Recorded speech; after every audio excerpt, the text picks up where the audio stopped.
The earth has become, in the last decade, too small a place. We have the feeling of being confined, shut in. It is something like outgrowing a small town in a small district.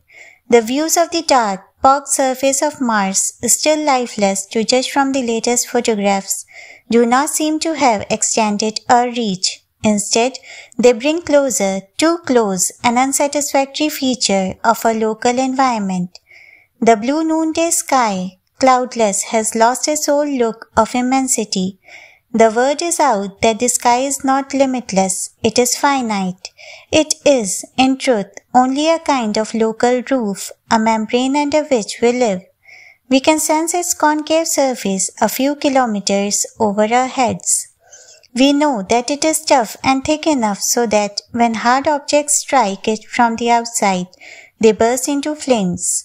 We live inside a blue chamber, a bubble of air blown by ourselves. The other sky beyond, absolutely black and appalling, is wide open country, irresistible for exploration. A relatively nearby star, Tau Ceti, sufficiently resembles our sun to make its solar system, if it has one, a plausible candidate for the existence of life. We are, it appears, ready to begin getting in touch with Tau Ceti and with any other interested celestial body in more remote places. SETI is also, by intention, the acronym of the first international conference on communication with extraterrestrial intelligence held in 1971 in Soviet Armenia under the joint sponsorship of the US National Academy of Sciences and the Soviet Academy of Sciences.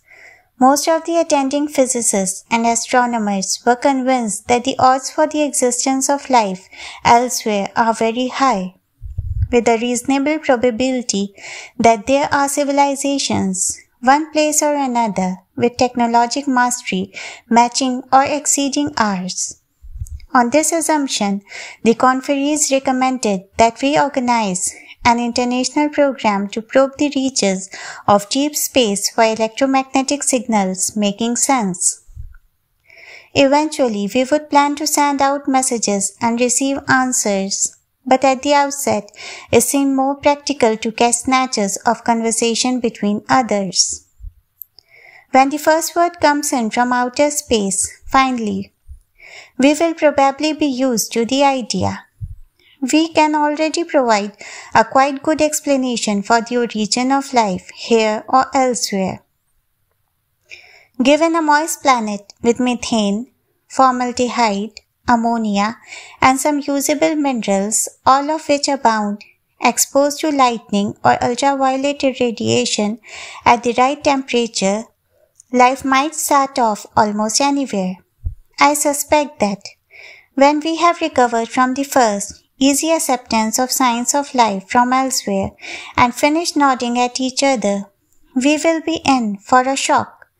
It will be hard to deal with the thought that the whole infinitely huge, spinning, clock-like apparatus around us is itself animate and can sprout life anywhere the conditions are right.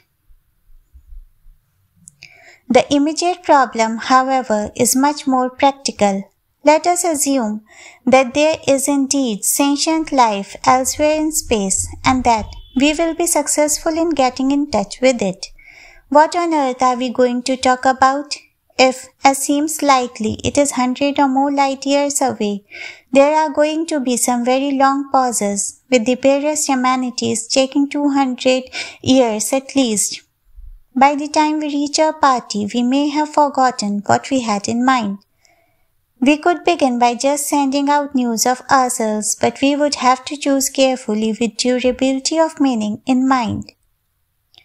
Whatever we offer as today's items of liveliest interest must still make sense to us 2 centuries later and must still seem important, or the conversation will be an embarrassment to all concerned.